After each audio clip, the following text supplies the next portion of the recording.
मंडळी, 17 मे ते 15 जून आहे. अधिक महिना अर्थात धोंड्याचा महिना.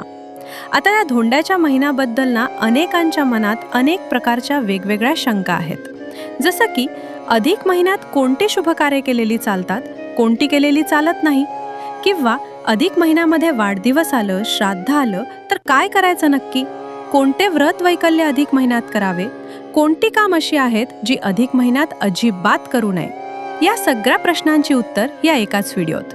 तेव्हा व्हिडिओ शेवटपर्यंत नक्की बघा. आता सगळ्यात आधी बघूया की अधिक महिन्यामध्ये कोणती कार्य टाळावीत. तर सगळी शुभ कार्य जी आहेत ती अधिक महिन्यामध्ये टाळावी. म्हणजे गृहप्रवेश असेल, वास्तुशांती असेल किंवा लग्न, उपनयन संस्कार, मुंज ज्याला म्हटलं जातं, ते सुद्धा अधिक मासामध्ये करू नये. त्याचबरोबर बाळाचं बारसं करणं असेल, तुम्ही नवीन घरात प्रवेश करणार असाल तर ते कार्य सुद्धा एवढा 1 महिना टाळावं असं सांगण्यात आलेलं आहे. हो, पण बाळाचा अन्नप्राशन संस्कार मात्र तुम्ही अधिक मासामध्ये करू शकता. त्यासाठी कुठलेही बंधन नाही. मग आता या अधिक महिन्यामध्ये नक्की काय करावं बरं? तर अधिक महिन्यात जास्तीत जास्त नामस्मरण करावं. भगवान श्रीहरींचं स्मरण करून त्यांचं जास्तीत जास्त नामस्मरण या अधिक महिन्यामध्ये करावं. त्याचबरोबर अधिक मासामध्ये अधिक मासाची पोथी महिनाभर श्रद्धेने वाचून महिन्याच्या शेवटी उद्यापनाच्या वेळी पोथी दान करावी.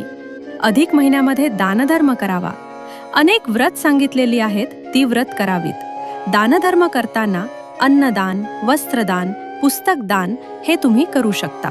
सकाळी लवकर उठून स्नान करून भगवान श्रीकृष्णांच्या मंत्राचा जप करावा. श्रीसूक्त, पुरुष सूक्त, विष्णू सहस्त्रनाम, हरिवंश पुराण हरिपाठ, भागवत पुराण अशा सूक्तांचा आणि पुराणांचे वाचन करावं. वाचायला जमत नसेल तर कमीत कमी श्रवण करावं. या महिन्यात शक्यतो अनेक जण एकाच वेळी अन्नग्रहण करण्याचा नियम सुद्धा घेतात. त्याला एकभुक्तराहण असं म्हणतात. त्याचबरोबर आवळ्याच्या झाडाखाली बसून आवळी भोजन करण्यालाही या महिन्यात महत्त्व आहे. या महिन्यात कोकिळा व्रत केलं जातं. अधिक महिन्यात रोज देवाजवळ दिवा लावावा आणि तो दिवा महिन्याच्या शेवटी सत्पात्र ब्राह्मणाला दान करावा. या महिन्यात एखाद्या आपल्याला आवडणाऱ्या वस्तूचा त्याग करावा. अधिक महिन्यात नारळ, सुपाऱ्या, फळे यासारख्या वस्तू 33च्या पटीत घेऊन दान करतात. त्याचबरोबर या महिन्यात 33 सुवासिनींची ओटी भरणं सुद्धा शुभ मानलं जातं. 33 ब्राह्मणांना भोजन घालणं, 33 मेहुणांना भोजन घालणं अर्थात अन्नदानाचाच हा एक प्रकार आहे. 33 सत्यनारायण करणं अशी अनेक व्रत केली जातात. आपली परिस्थिती जशी आहे त्याप्रमाणे आपण व्रत वैकल्य करू शकतो. या महिन्यात 33 गरीब गरजू विद्यार्थ्यांना किंवा एखाद्या सामाजिक संस्थेला पैशाच्या रूपात सुद्धा तुम्ही मदत करू शकता. सामाजिक भान ठेवण्यात सुद्धा एक व्रतच आहे. अधिक महिन्यामध्ये केला जाणारा मुख्य कार्यक्रम म्हणजे लेख. जावयाला आमंत्रण दिलं जातं आणि लक्ष्मी नारायण म्हणून त्यांना वाण दिलं जातं. त्यांचा आदर सत्कार केला जातो. आपल्याकडे जावयाला नारायण स्वरूप मानलं जातं आणि लेक आपल्या घरची लक्ष्मी असते.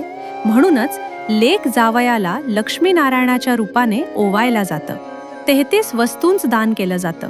त्यामध्ये 33 अनारसे, बत्तासे, मैसूर पाक अशा जाळीदार वस्तू असतात. दान दिल्यानंतर त्यांना नमस्कार करून त्यांना वंदन केलं जातं आणि यावेळेस दीपदान सुद्धा केलं जातं. निरांजन किंवा समय अशा गोष्टी सुद्धा लेक जावयाला दिल्या जातात. याला दीपदान म्हणतात. म्हणजे आत्तापर्यंत तुम्हाला 3 प्रश्नांची उत्तर मिळाली असतील. 1 तर कोणती कार्य करू नयेत ते कळलं. दुसरं, कुठली कार्य करावी ते कळलं. कुठल्या प्रकारच्या साधना उपासना कराव्या ते आपण पाहिलं. आणि तिसरी गोष्ट म्हणजे लेक जावयाला लक्ष्मी नारायणाच्या रूपाने पूजन ही गोष्ट पाहिली. आता आणखीन कुठल्या गोष्टी आहेत ज्या अधिक मासामध्ये कराव्या? तर तीर्थस्नान करावं. त्याचबरोबर मगाशी म्हटलं तसं दीपदान तर आहेच, पण अखंड दिवा तुम्ही देवापुढे लावू शकता. लक्ष्मी प्राप्तीसाठी हा उपाय अत्यंत प्रभावी ठरतो. तांबूदान करणं सुद्धा या महिन्यामध्ये सौभाग्य प्राप्ती करून देणार ठरतं. गोपू पूजन करणं, गोग्रास घालणं या गोष्टींना सुद्धा महत्त्व आहे.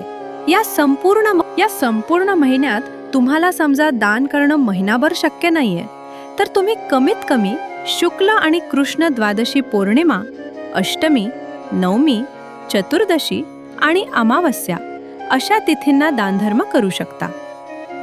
आता समजा एखाद्या बाळाचा जन्मच अधिक महिन्यात झाला तर काय करावं? अधिक मासातच बाळाचा